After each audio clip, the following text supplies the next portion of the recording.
Hi, and welcome back to the panel room. I'm your host, Jim Nettles, and tonight we're coming in for a little genre blending. We're going to step up to the bar and see what we can pour in. So before we start having a little too much more fun here, let's see who all is coming in to bring their blends of genre. And Stuart, you're up first. Hi, everybody. I'm Stuart Jaffe. I'm best known for the Max Porter Paranormal Mysteries, but I write all different kinds of science fiction and fantasy, and most of them all blend genre. So that's why we're here talking. Jenny? Hi, I'm Gini Koch. I write the Alien Captain Kitty Cat series for Doll Books, and I write under a variety of other pen names and in all lengths and genres, and I blend genres pretty much like I breathe. Nancy?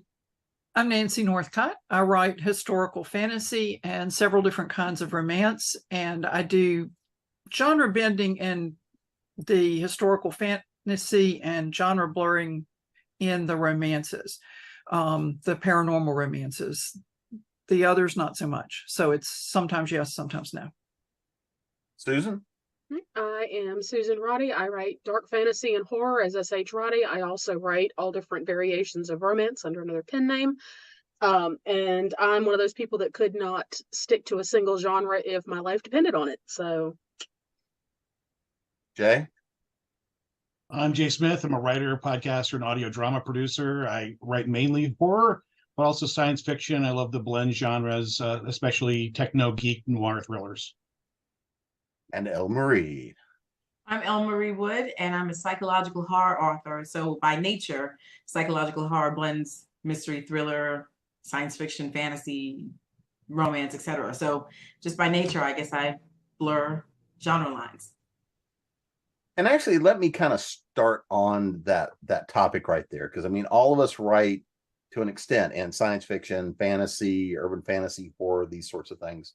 And so by nature of that, we're almost always by default playing in a couple of different genres.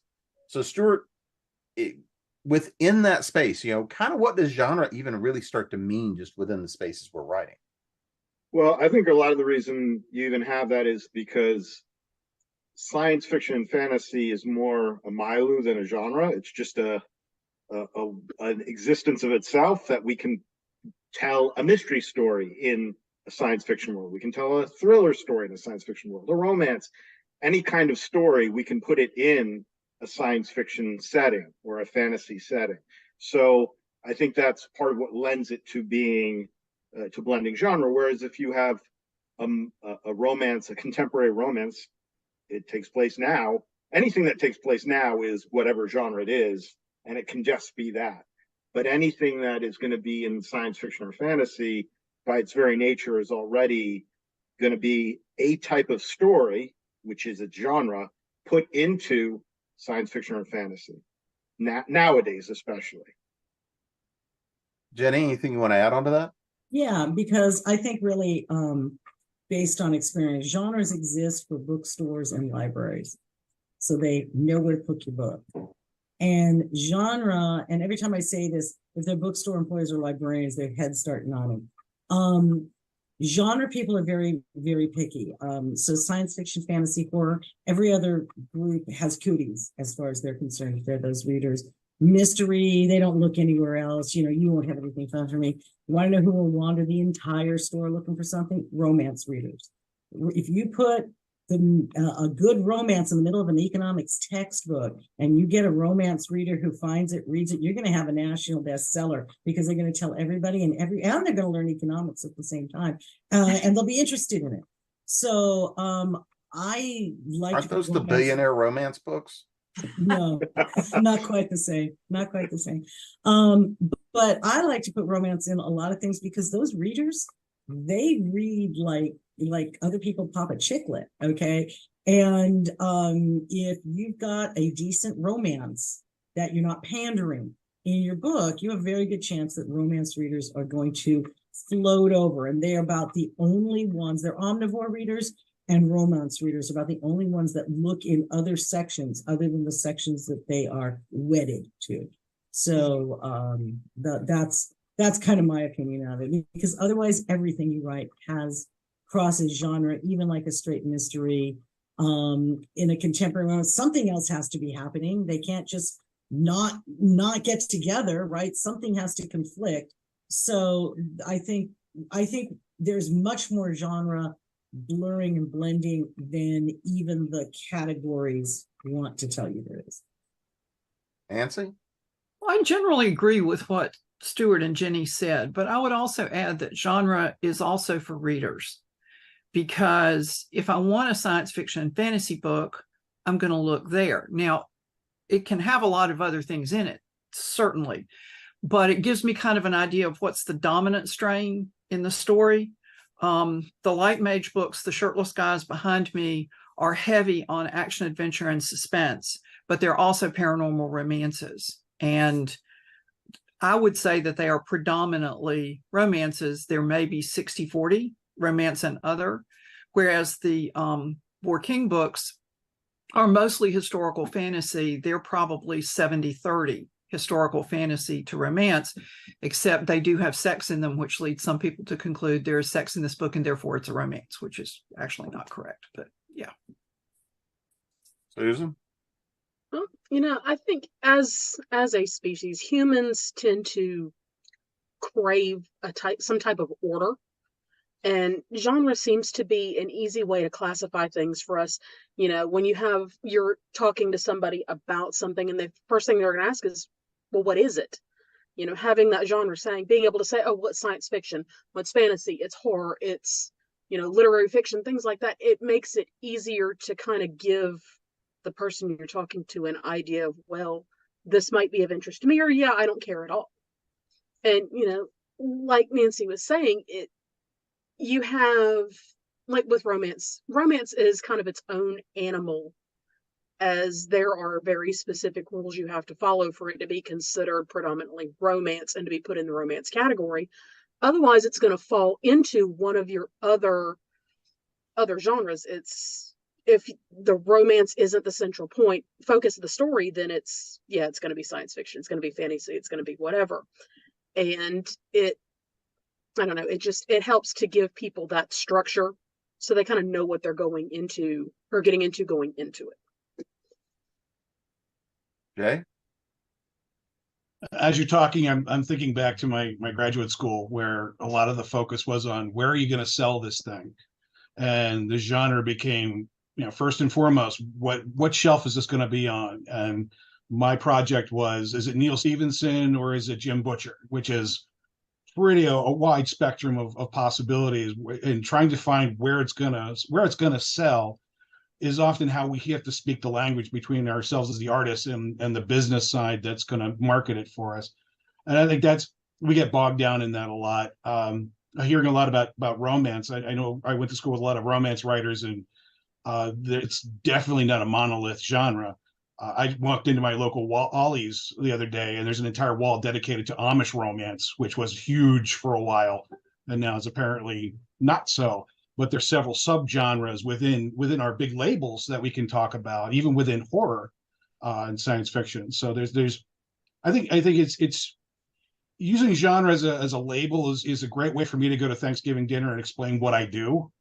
And then when they ask you, what do you write? And I try not to say horror, because that's a whole other conversation that I don't want to have with the relatives. But I like speculative fiction, like the whole Harlan Ellison. I don't want to be typecast as a science fiction writer, but speculative fiction as opposed to literary fiction. I'm happy if that's the blanket statement that I give as a writer, and leave it there, because it all blends together.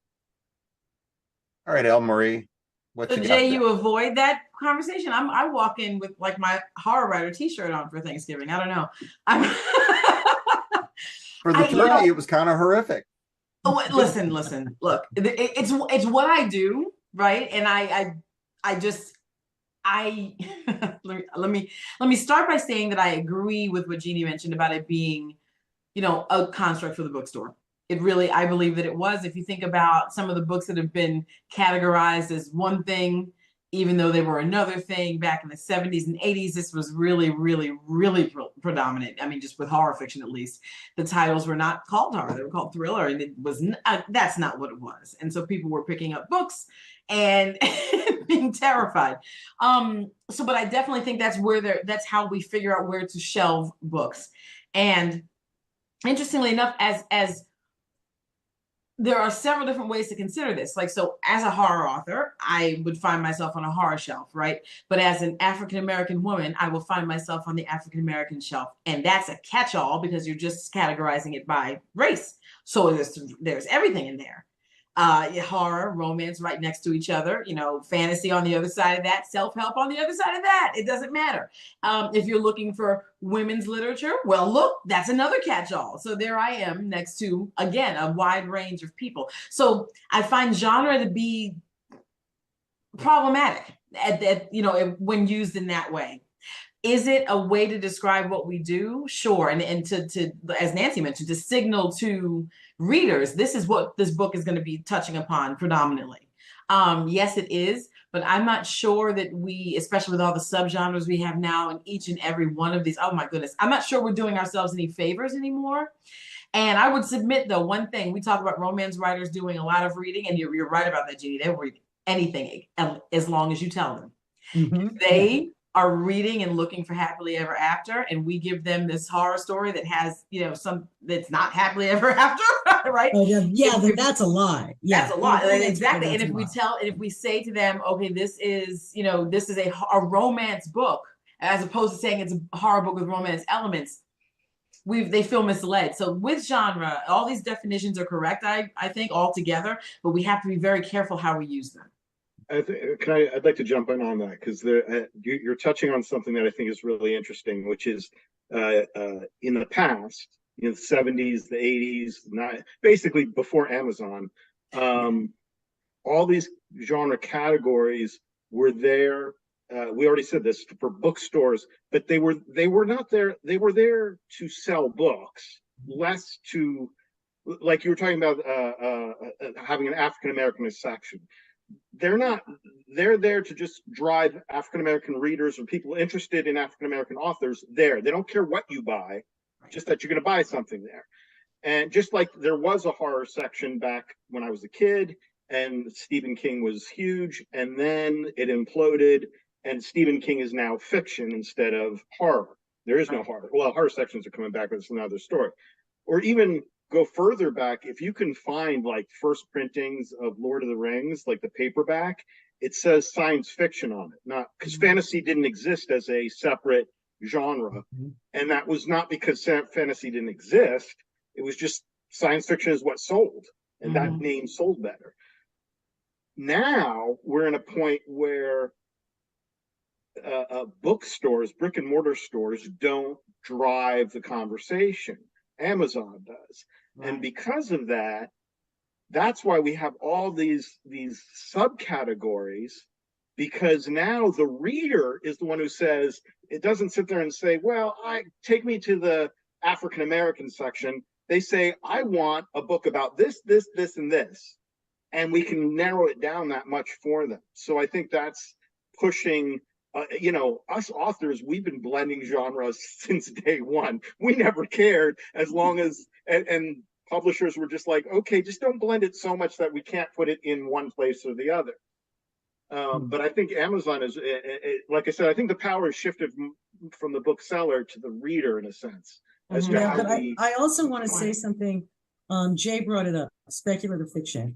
In the 70s, everything we're writing, everything would have fallen under speculative fiction. Yep. Right. And I called myself a speculative fiction writer until it dawned on me that has now somehow become some weird little subgenre, a subgenre of science fiction. I'm like, everything's speculation. If it's fiction, and especially genre, it's all a speculation. Right. So I think the terms come around and go around and everything else. And what everybody really wants is a book they're going to like, that's going to, grab them right at the start, not have a saggy middle, and have a satisfying conclusion. So, and genre is something that helps them guess what that conclusion will be. So let me kind of stir this pot just a little bit more, because kind of knowing the answer was going to be that fundamentally, a lot of genre is about how do I put it on the shelves? How can marketing people decide where it goes, right? Well, with the explosion and the advent of indie publishing, small press, there's a lot more options to actually get stuff out, pushed, and published, which I think is part of the reason we've got so many subgenres now, is there's enough stuff to classify that way. But at the same time, there's also a lot of other marketplaces that exist beyond just where are the handful of places that the publisher marketer is going to go try to place something, right? So Jenny, you write in both worlds. You're a hybrid author, meaning traditional and indie published, not, Yes. hey, I went and paid somebody to publish my book. That's a rant for a different day. Oh, a very different, yes. But looking at that idea of traditional versus indie publishing, or even small press publishing, how does genre and the genre blending work between the two? In other words, is there something you're seeing here in terms of how much they'll allow stuff to go into the mixer before they go and say too much vodka?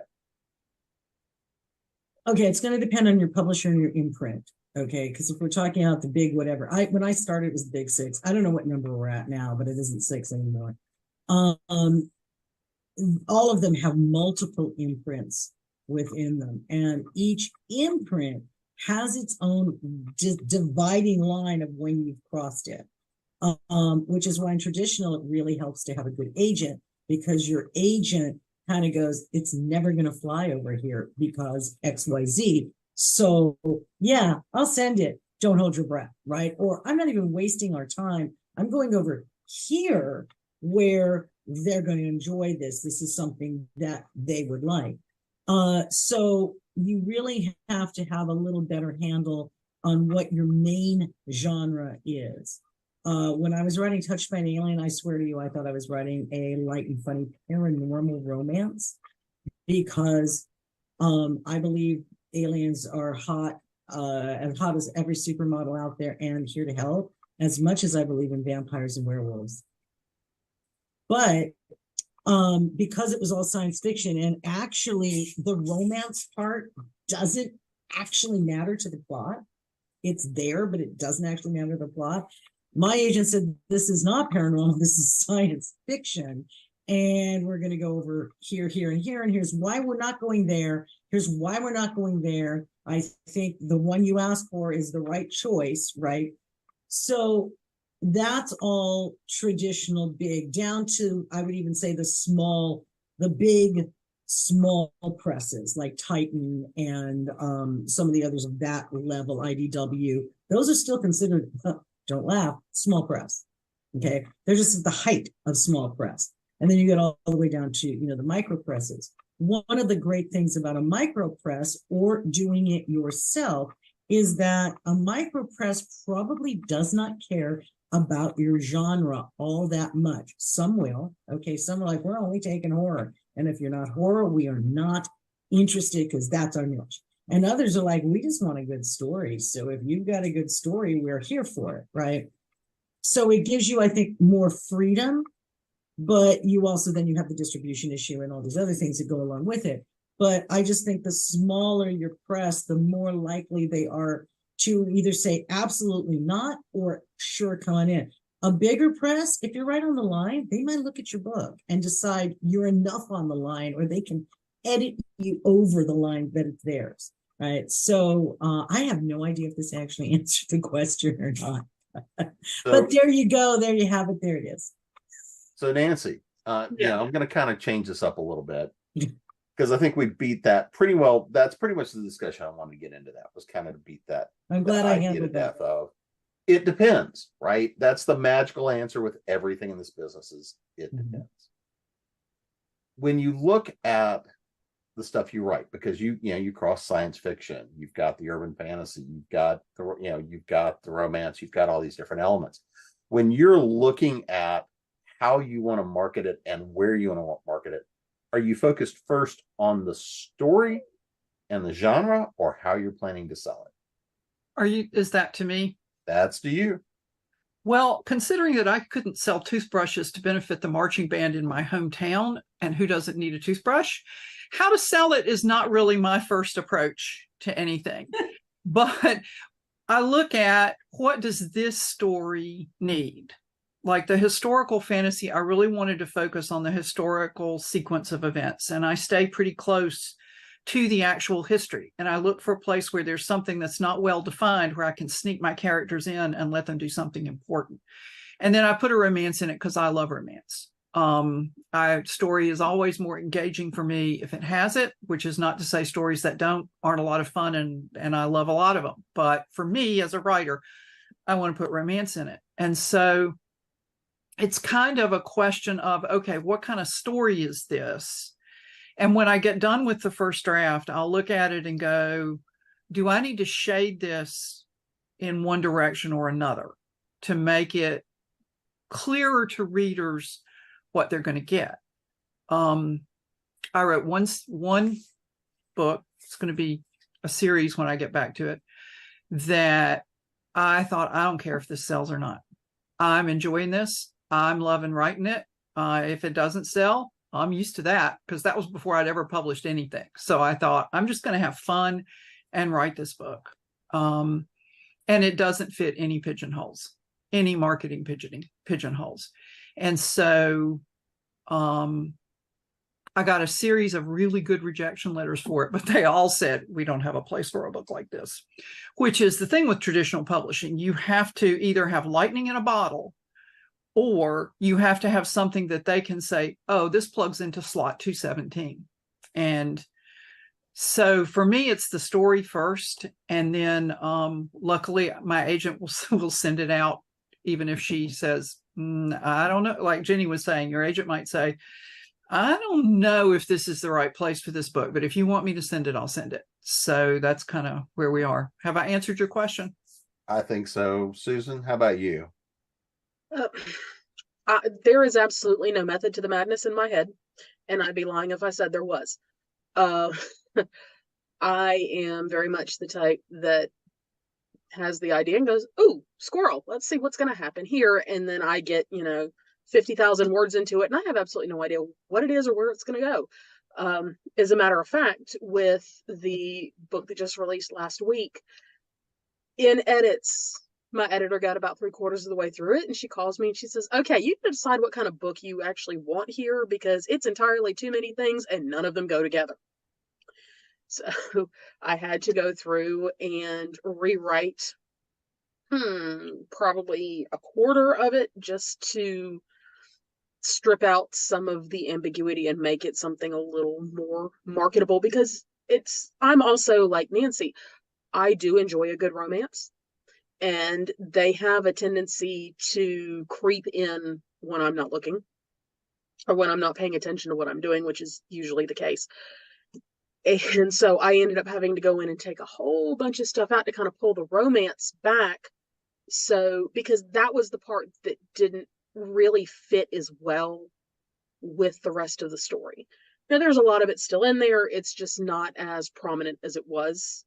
And down the road in later books, it'll probably show up again. And I imagine by the time I get to book 2, we're going to be having the exact same argument, because that's it. For me, it's never about how am I going to market this? What shelf is it going to go on? Who am I going to sell it to? It's all about get this thing out of my head before it drives me crazy.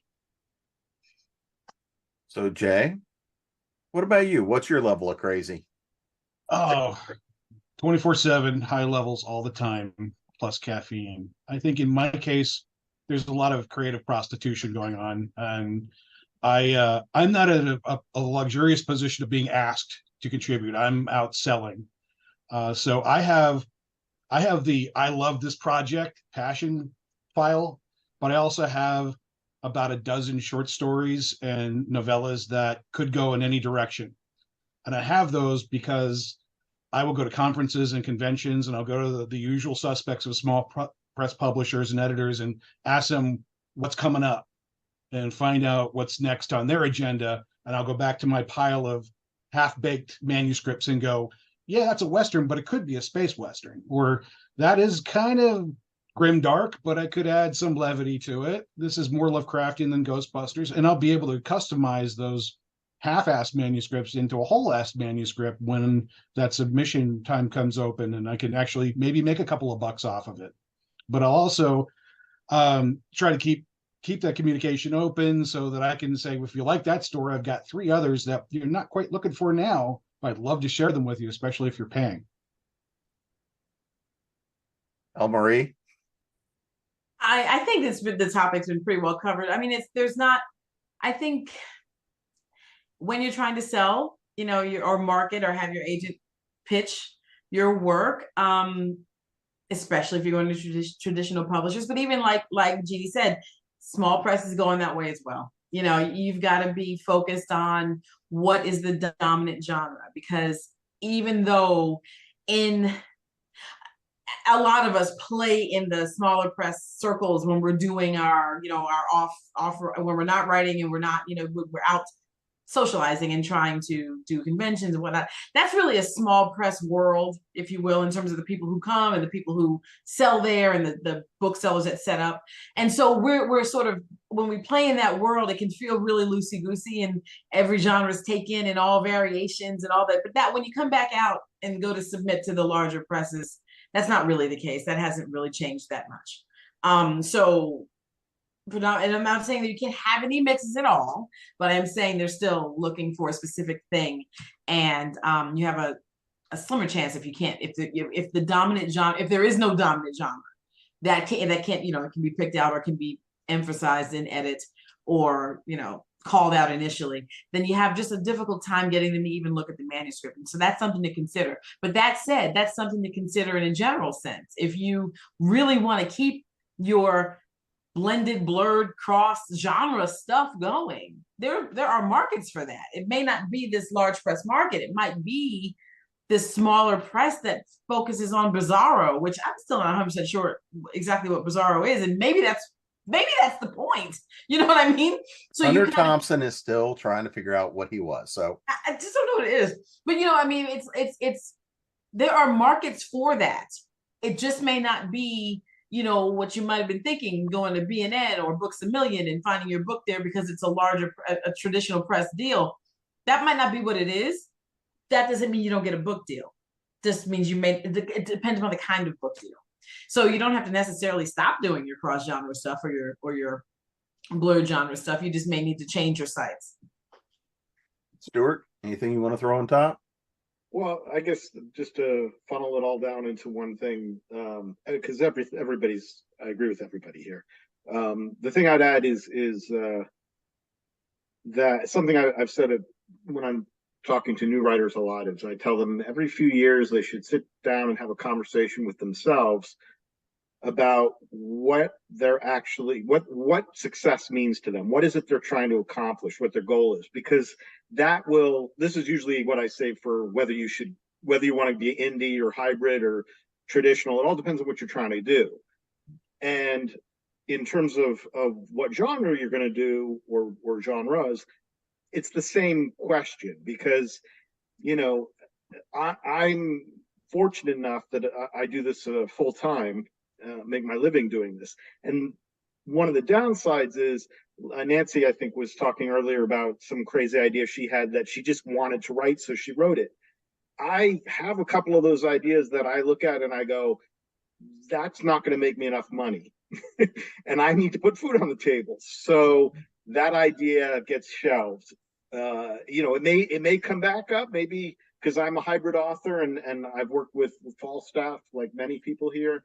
And Falstaff, John and I'll have conversations and he'll be like, what's the weirdest thing you've got going? And so I can pitch him the weirdest thing I've got going and we can go from there. But like every other has already been said, that's not going to fly at Tor or someplace else. So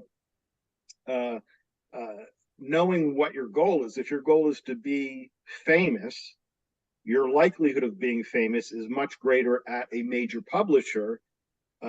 It's still slim no matter what, but it's more likely to happen at a major publisher than as an indie, which means genre-wise, you're going to have to cater towards what they want. If you don't care about money, you just want to see your name on a book, then you can do whatever you want, and that's the other extreme, and we all lie somewhere in the middle. So Nancy, I want to start with you on this one here. I want to play with an idea here. Let's take, and just because I'm a sick and twisted individual, let's take the Mage series. Let's kind of play, what genres are you playing with in the book series? And, how do you determine how to get the magics of the genres to play together? as I have my own blended genre right here, the Chewini that is driving me nuts. Well, I knew that I wanted a romance series, and I knew that I wanted magic in it. And I spent a long time working on the magic system. But I also wanted it to be primarily a romance, which I think I succeeded at marginally. I mean, there are people whose judgment I trust who say these books are really 50-50. They were originally published by a traditional house and then came back to me. And so I'm reissuing them and writing some more because I picked up and wrote additions to the series after what they published, and now I publish them all. So it was just kind of like the romance has to be a driving force in the book. And I'm on convention panels with people from time to time who, if a book has sex in it, they call it a romance. And that is not the standard for what is a romance. The romance has to be the spine of the story. It has to drive the story. Otherwise, it's something else. So I also like action adventure. I like explosions. And the thing about magic is it offers the opportunity for many different kinds of explosions. And so it was really just, how do I want to put this book together? How am I going to enjoy it? And then I sent it to my agent and she really liked it. And so I sort of depend on her to say, if I'm looking for a trad contract for something, I kind of depend on her to say, this is a little bit too far this way. Like Jenny was saying earlier, it's too much, or maybe it was El Marie, too much vodka in the book. But I think that was Jim. well, whoever said that, it's like sometimes she'll say, there's a little bit too much vodka in this book. So with that series, I just wanted to write a particular kind of book. And if she had said, I'm not going to be able to sell this unless you do X or Y, I would have done X or Y. Have I really answered your question, or have I just rambled around the Lake District for a while? I think we kind of hit on it. Susan, for you, we started out talking a little bit about, squirrel, right?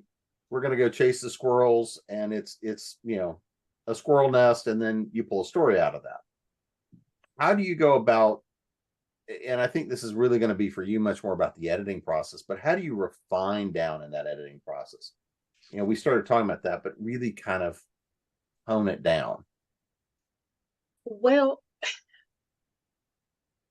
my process is that I tend to do a lot of rereading and editing as I go while I'm writing, because I tend to forget things, and I'm terrible about keeping notes as I'm going, especially when I get going really well.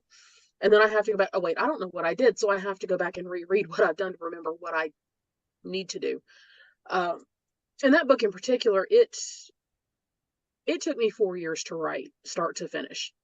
And it's because I kept going back and rereading it and revising it and just adding and twisting. And, it doesn't help that I really was, even though it is public domain, I was playing in somebody else's sandbox. I mean, the story, it's a Wonderland story, and it's based in that world. So there's a lot of time making the world match, making sure that the magic systems and all of the world building work and work well.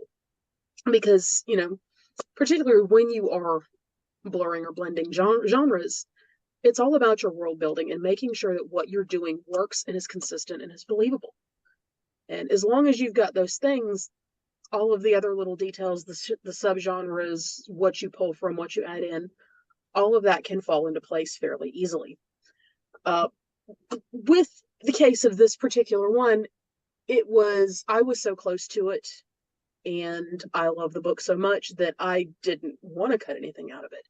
And it really does take, and of course, this is also kind of my case for my everybody needs an editor hill that I will die on every single time I'm given the opportunity. But it really does take another set of eyes looking at something to see the things that you either don't want to see or you can't see because you're too close. And as much as it hurt to hear, yeah, you can't do all this, you need to back down and pick a side, ultimately I did, because I knew at the end of the day it was going to make it a more solid story and it was going to be a better book.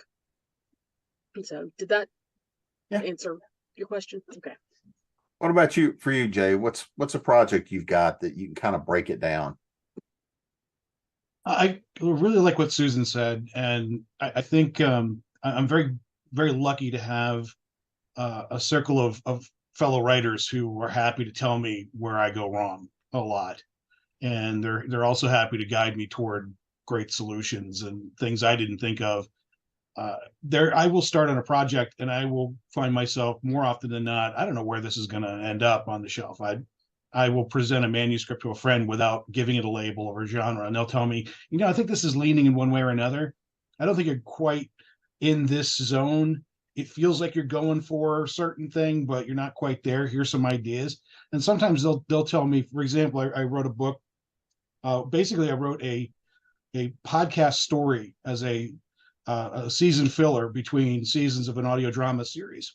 It started as just a generic horror zombie story, but it ended up being a detective story in the LGBTQ market.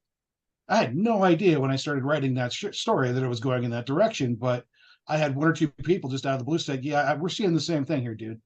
And it ended up, instead of my core people of listeners who were listening to the audio drama, it was a whole different market of people who recognized traits within this character, and they connected to it on a level I never expected.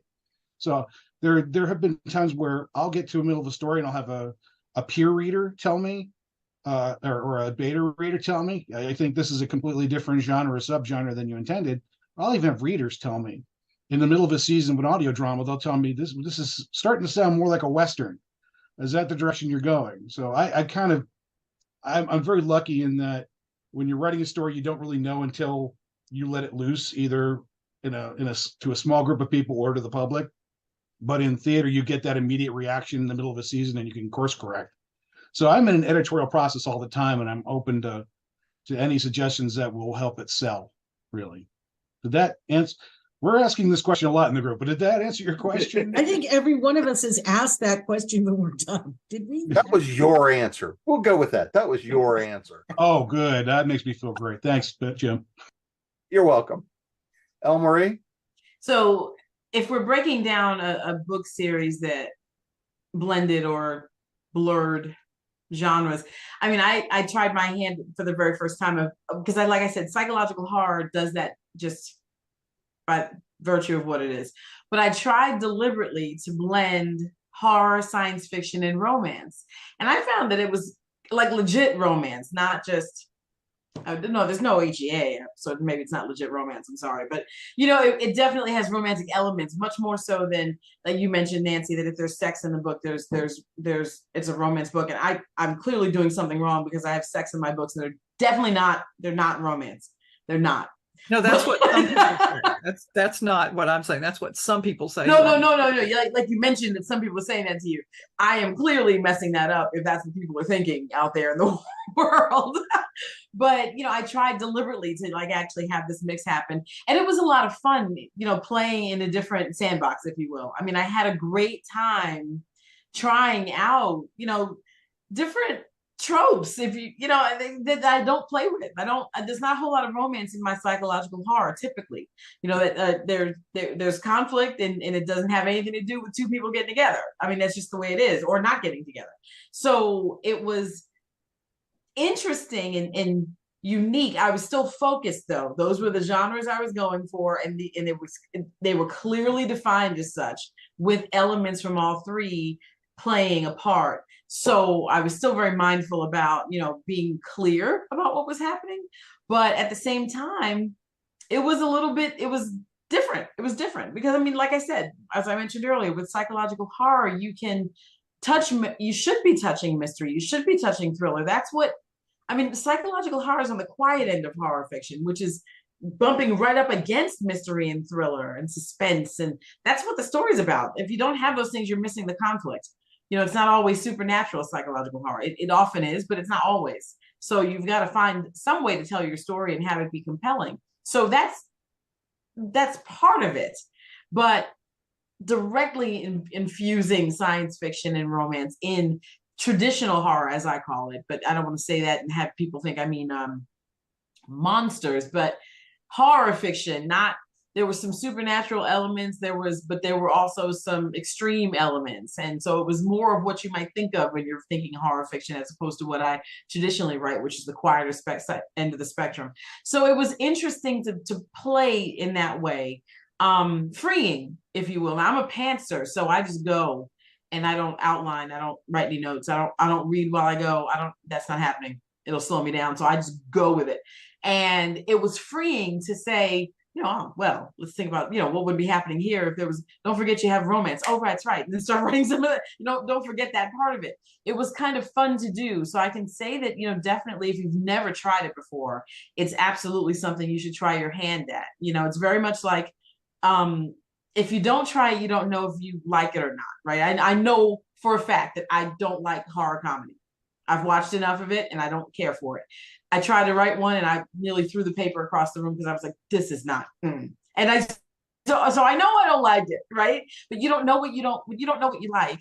I've never, prior to trying my hand at this romance piece, I had never read a full romance novel because I didn't think I liked it. I can tell you now I don't love it, but I don't hate it either. And there's some really wonderful storytelling, elements that go into romance. Really, really wonderful things that we explore on the horror side, just from a different angle. So you don't know that until you try. So that's the answer I'm giving to the question, Jim. Stuart, how about you? Well, I guess it's still a few years ago, I wrote a trilogy, the Midnight Trilogy, for Falstaff Books. And it was assigned to me, actually, in a sense, but it was specifically set out to be a hybrid of high fantasy and mystery. And so I am not a pantser. I plot things out, which really helped in this case, because there were a lot of things I did to make it work, but two things that I want to highlight. The first thing I did is looked at what the key tropes were of the two genres and where they overlapped and where they didn't, and how I could use that. And it's really important because some genre, in this case, these two genres, for example, mystery, we have, in fantasy, we often rail at horrible exposition, right? Because we've seen it done so many times, because there's so much world building to do and rules of magic and things that we have to get that exposition out. And so we've have decades of history behind us of people doing it really well and doing really poorly, and that's one of the skills you learn. In mystery, exposition is part of the deal. We're going to sit you down and the cop is going to ask you questions, and you're going to tell them a story. You're going to just give them exposition of what happened, or at least through your eyes. So those are like polar opposites, and you have to find a way to make them both satisfy a reader who wants either one or both those genres. So part of the two ways I was able to do that, one is just almost all stories follow the same general arc in terms of where their high points are going to be, low points, and all that. And so if you're a plotter, you can map those out so that your key climax of your story is also the climax of your epic quest is also the climax where we solve the mystery. And so that was one of the key things I did, was try and make sure we didn't have one happen when the other way too early than the other. The other thing I did was I created two protagonists and went back and forth chapter by chapter. One protagonist was the leader of the group that was on this quest, and the other protagonist was part of the group, but he was the one who was solving the mystery. And so I could get away with doing things that a mystery can do that a fantasy can't when I was in the mystery protagonist character. And when I was the leader of the epic quest, she could do things that my mystery dude couldn't do because she's the high fantasy leader. So that's another way to do it, is by having different characters' point of view be the different genre.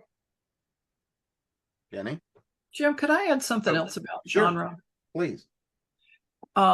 I agree with what everybody has said about different publishing and markets. But I think if you're aiming for a traditional publishing contract with one of the New York houses, you have to know what genre your book belongs in.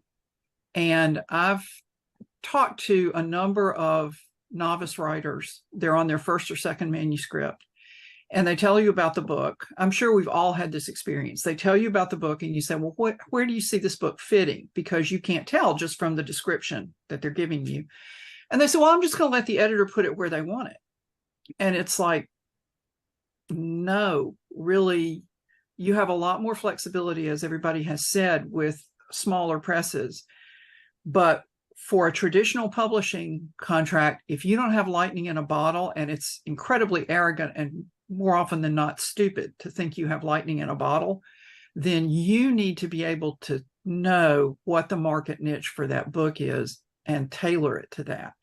And I think that gets lost sometimes in everybody talking about, RWA talks about write the book of your heart. Everybody talks about be true to your story. And I think you can be true to your story and aim it somewhere at the same time. And so it's if traditional publishing is an author's goal, they need to really understand the genres. So Jenny, I'm gonna hop back for a second just to kind of round out this idea of when you take I want you to take the Alien Kitty Cat series and kind of break that one down. Okay. Well, first of all, let me mention that where you think you're going is not necessarily where you should go. Like Marie, I'm an extreme linear writer. I start with the title and the first line, and then when I get to the end, I stop. There's not a lot of planning, but like Susan, I do go back. I edit as I go. In a lot of cases for the same reason. What was that character's name again? What did I write here? Oh, this does not belong here. This belongs over there, right? So I'm extremely linear, but I do edit as I go along. When I was starting to write it, I had a dream. About 50% of my story ideas come from dreams. And I was going to write a dark, short, noirish horror story. And what came out was neither dark nor noirish, and the horror was more on the comic book side of superhero, right? And I let it ride. I let it roll because why not? You can fix anything in post, right? And what I ended up with was a voice that I hadn't written under before, and a lot of fun, snarky sarcasm, and lots of action, and there are lots of humor and romance in it. I wrote the book I wanted to write. I mean, literally, I follow the Gertrude Stein method, which is I write for two people, myself and the reader is an afterthought. So I was writing for me. I didn't have a career at the time, right? I didn't have an agent at the time. So I'm writing whatever I feel like because why not? As I got through it, and the short story tried to reassert itself a couple of times, and I let it go, and then I cut it and wrote something that was more appropriate. I realized that this was, like I said, I thought it was paranormal, but that it was paranormal romance, but I really thought it was still more on the paranormal side, the action side, than the romance side, and I was right. And the way you determine that is if you're writing a cross or blur genre book, you pull out one in your head, you pull out one of the storylines. And romance is usually the easiest one to pull out if you have it. And if you pull out that storyline and the book collapses, then it's a romance with fantasy, science fiction, thriller, whatever elements. If, however, you pull out the romance of the book stands and it's that genre with a strong romantic subplot, which was basically how I sold it. Or my agent. I sold it to my agent that way. My agent sold it as science fiction. But, as I said earlier. So that's how that worked. I didn't focus on genre tropes. I focused on what was really good for the story. And again, I didn't have a career at that time. Now, I have to hit certain beats in every Alien book because there are expectations that I will hit them. Okay, I don't have the luxury of saying, I don't feel like doing that this book. There's an expectation in a long-running series that it's going to be different, but you'd better hit these certain beats or your fans are not happy with you. So it was very different writing book 1 than it is writing, still almost done, I swear, book 17. And it's different when I write the second book in another novel series versus the first. We give so much freedom in the first book. There's so much freedom, and it's gone by book 2. You already have to hit certain things in order to manage expectations of a fan base. And so the best freedom I ever have is in a short story that isn't part of anything else, or in the first book in a new novel series. And I don't think that answered your question either, but that's our role tonight, I guess. That's part of genre blending. I come up with a concept, I'll ignore it. Exactly. So no, I mean, I think we've kind of unpacked a lot of this, because there's a lot of elements when you're playing with genre, period, right? There's the tropes, there's the hard elements by genre, and much like Stuart was going to, one of the things I did want to dive into a little bit more was that idea of how do you balance tropes? How do you say these complement, these don't, some of these other subjects, and the way they play together. But kind of since we're kind of coming up on time, I want to put this out there, because no matter what, I mean, when we do any of these, we could go for 12 hours on just about any topic, which is why we come back to them, so frequently. But there's also the things of, we all have that element that is oh yeah, I wanted to talk about X, or there was this one thing I think we needed to do. And so we will put that Jay, so we can have this Jay. Tech issues. But so, looking at and working through kind of all the different things we haven't touched on. And Susan, I'm going to throw this one to you first.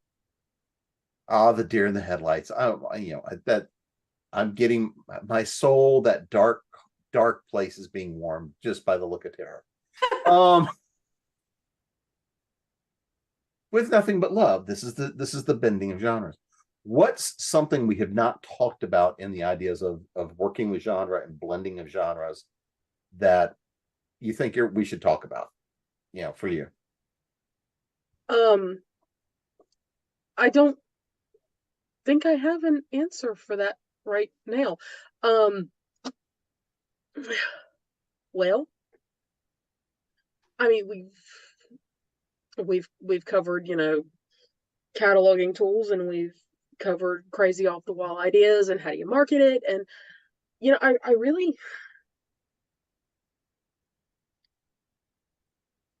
don't know. You're gonna have to come back to me on that one, because I really don't have an answer for that right now. All right. Elmer, what have we not touched on that you think we need to hit on? Well, I think that as writers, we need to realize that practice does make perfect, right? And so if we don't, I touched on this a little bit in my last answer, but I'll dive in more here. If we don't stretch our legs, we're just going to write the same old thing over and over and over. And blending genres is one of those ways, or blurring genres, one of those ways when we can learn how to flesh out different stories. Before writing, like I said, before writing the story with romance elements, I hadn't even read a romance novel. I mean, I may not necessarily outline, but I definitely prepared by reading a novel to figure out if I even knew what happened in romance novels. You know what I mean? And I needed to know what some of the beats were to be able to try and write this out. If you don't try something new, you see, when you write, you shouldn't be thinking about how do I sell this? I mean, you get to that point when you get to a completed manuscript and you say, oh, shoot, I wrote this whole thing. So now what do I do with it? Okay, sure, you can start thinking about, how do I sell it? But when you're writing, I mean, the goal can't be, I'm going to make $2 million off this. That's an unrealistic mindset. And it doesn't matter what kind of publishing you want to do. That's an unrealistic mindset. Okay, so barring that money piece of it, you should be thinking about, how do I express myself? Each story should be a new expression of yourself in terms of how you want to tell whatever the tale is. How do I want to tell this new story? Okay, I've written 200 short stories in this genre. How about I tell write a new short story in a different genre and tell a different story. It may not be good. You may really stink at it. It might be the worst thing you've ever sat down to do. And like I told you, I don't like, nor do I write horror comedy, but I didn't know for sure until I tried, and I'm here to tell you, no. So you have to, but that was a day or two. I wrote it was a short story, a day or two of me saying, let me try this out. So I lost a day or two, but now I understand better comedic timing.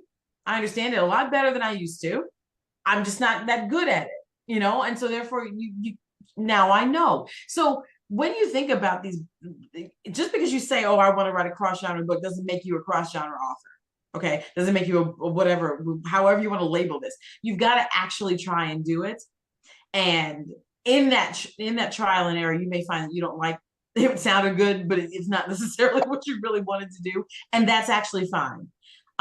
Be honest with yourself, but also push yourself. I think that's the thing that I wanted to say ultimately. It's because I think people come away with, they label their own selves and say, I am a mystery author. And then you hate mystery. Like, you can't stand it. You're not married to whatever you've picked in your mind or told one person that you do. You're not married to it. Like I said to Jay earlier, I'm a psychological horror author. It's because I've been writing for 40 years. Like, I've proven that that's what I do. That's kind of what I do. But moreover, forget the psychological piece. I'm an author. I'm a writer. You are a writer. So write something. Try something different. See if you like it. Jay? What's the one thing you think we need to touch on that we haven't talked about at all? Or maybe we did talk about it. I think tying it together, it depends on where the viewer is in their career or their aspirations. I find myself listening to folks here, and where we are at different stages in our career means that the more successful you are, the more expectations are leveled upon you, and the more you will be pigeonholed. The more you will be expected to do one thing over and over again. You will be the McDonald's of your genre.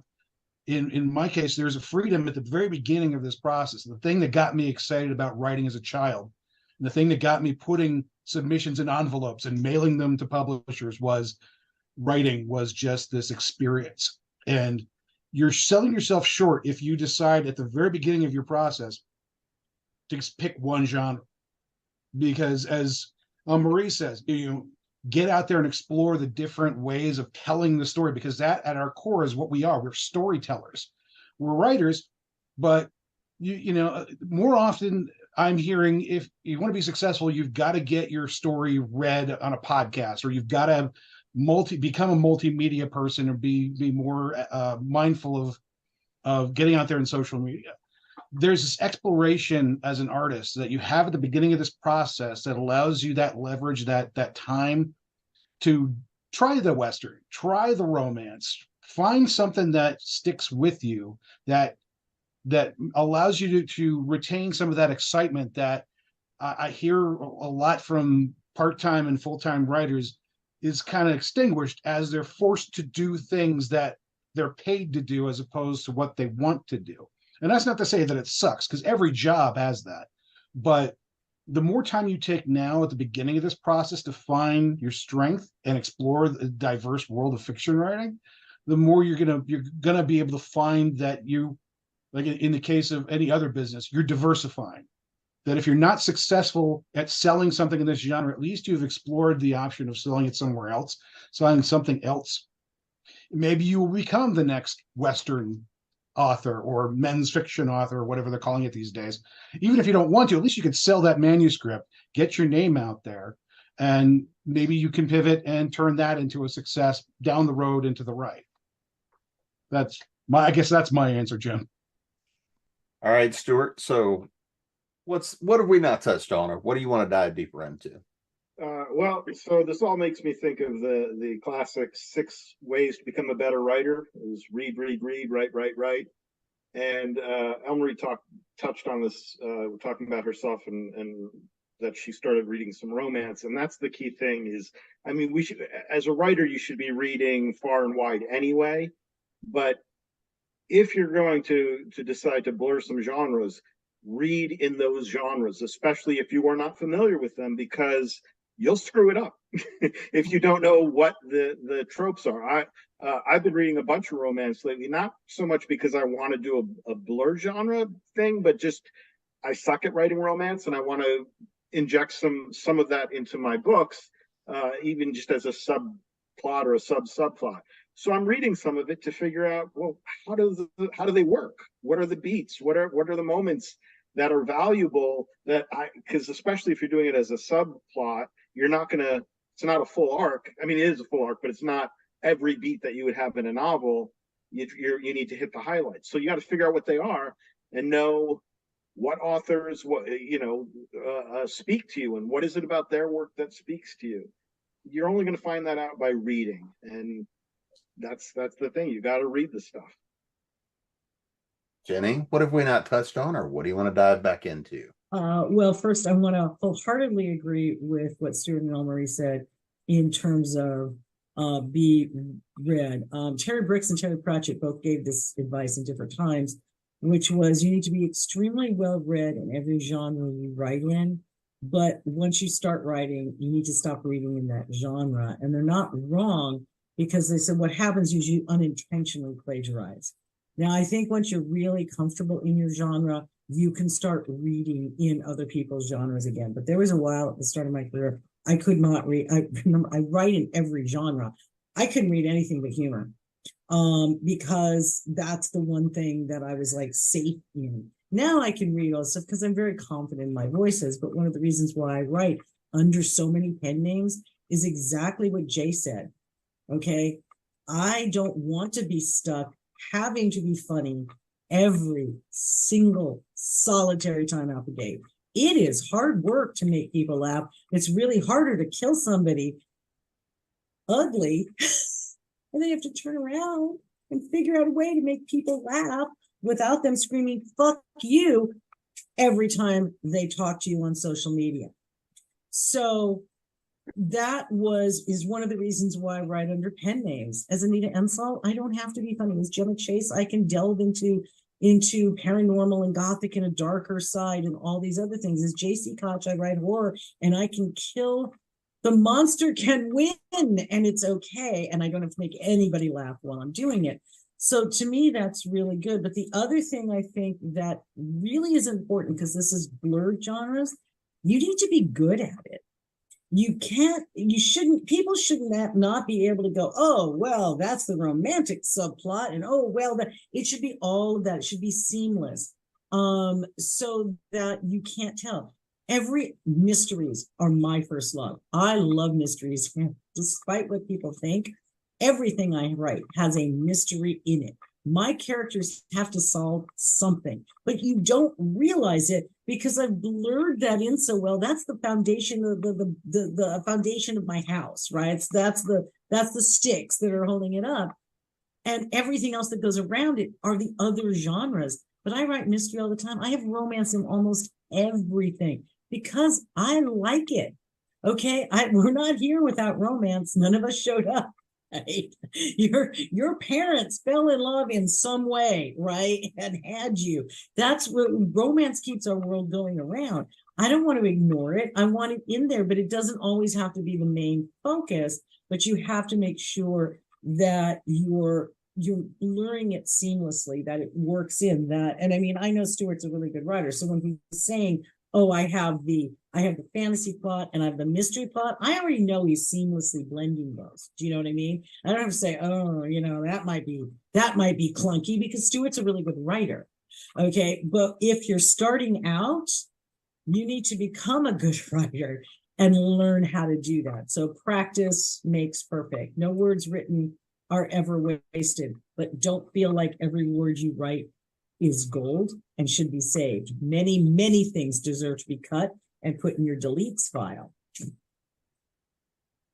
Nancy? Getting back to the blending subject, kind of a corollary to that's like Stuart was talking about the beats in a romance novel. Every genre has its beats. And sometimes people will write a blended genre book, and one type of genre, the plot that centers on that pops up every now and again, and it's not fully developed and it's not woven in. And there are different degrees to which you can do that. For me, what works best for me, and I know it doesn't work, that's not what everybody does, but I like to do a storyboard type thing, and I do a sticky in a different color for each plot line, for each chapter. And if I've discovered that I'm having trouble coming up with something to write on the pink sticky, then I think I better go back to that chapter and think, okay, sometimes it's just a sentence. It's a sentence or two that carries that storyline through, because that works for me, because that keeps me from losing track of it. But everybody has their own method, and people should do what works for them. But I think a mistake a lot of people make is they pay a lot of attention to one genre feature, and they don't, the other one's kind of an afterthought. And so it can't be an afterthought, I guess is what I'm trying to say. So, Susan, I've come back around to you. And I think everybody's already said anything I could have said, and they've said it better than I could. So I'm just going to have to take the loss and admit that everybody else here is probably a little bit smarter than me tonight. Well, I think we've taken a pretty deep dive, and we've mixed the drinks at the bar, but it's time to bring this Liars Close to a close. That thing. Yeah, it's been a long day. So before we get out of here, let's make sure everybody knows where to find you guys, and of course, the genres you guys have been blending. So, Stuart? You can find me at stuartjaffe.com. I'm also on Facebook. I have a group there, Stuart Jaffe's Madhouse. You can join that. And of course, everything's available in print, ebook. 90, probably 8% of it's on audiobook, Amazon, Audible, everywhere you want to get stuff online. So it's not hard to find me. Jenny? GiniKoch.com. I'm all over the place on Facebook. And you can easily join my free newsletter from my main Facebook fan page, Hairspray and Rock and Roll. Yeah, I'm on X, Twitter, Blue Sky, and Pinterest. It looks like I'm on Instagram, and I'm still not really there. People keep adding me. It's really stressful. And my latest releases I will be talking about the next thing. But I have several genre releases coming up. I just have a post-apocalyptic, but it's also got romance in it, and action and adventure. I have a humor collection that is combining all of my science fiction and fantasy humor shorts that aren't in the Alien series, and that releases today, actually. And every one of those stories is a blend of something, because there's humor as well as science fiction or fantasy and all the other stuff. I will be, I don't know when this will release, but later in October, I will be at World Fantasy Con in Kansas City. And so if you're there, please come by. Nancy? My website is nancynorthcott.com. I'm on Facebook or X. I mean, I'm on Twitter or X or whatever it's called this week as Nancy Northcott, at Nancy Northcott. I'm on Blue Sky as Nancy North. I do have an Instagram account, but I'm not really good at using it. So I'm not on it a lot. I have a Facebook group called imaginatively Nancy Northcott Street Team. And right now it's an open group, so you can just go and check it out. I have an author page, but I'm almost never there. It exists so I can do other things that require you to have an author page before you do those. So that's basically it. The last release in the historical fantasy is The King's Champion and its conclusion to the Board King's Honor trilogy. The next release in the Light Mage Wars book, which will be out at the end of October, is a novella called Magic and Murder. And it's, I guess, a secret identity kind of suspicion, murder mystery, paranormal romance. Susan? Website is shroddey.com. I am all over pretty much any and every social media you can find out there, with the exception of X, because it just got to be too hectic for me. My newest release, In Spades, just released last week. Official launch will be at Multiverse in Atlanta next weekend. I'm usually lurking somewhere on the internet, and it's pretty easy to find me. So, Jay? You can find me at jsmithaudio.com, and all my social media links are there on the main page. I believe in the try before you buy model, so you can download for free a lot of my short stories read by authors, read by artists, and then there are links to the actual books that you can buy. There's about 3 or 4 years worth of full cast audio drama, original music, original production elements there to download for free as well. You can stream them on Spotify, iTunes, and most of your major podcast and podcatching services. Elmarie? You can find me at elmariewood.com. You can social media, it's Elmarie Wood 1 or Elmarie Wood. It's either that on Facebook and or X Twitter. I have a new novella coming up from Raw Dog Screaming Press as part of their novella series. My book is book 2. It's called 12 Hours. You can pre-order on Amazon or on Raw Dog's website. Have some really amazing things coming out with Mocha Memoirs in November. Mocha Memoirs Press. So stay tuned to that. You can go to their website as well and check that out. Oh boy. Or my awesome short story companion with a novella series that's out at Falstaff or on Amazon right now. So lots of things that you could read if you were interested in checking out some psychological horror that has a little bit of everything in it. But you can definitely learn more at elmariewood.com.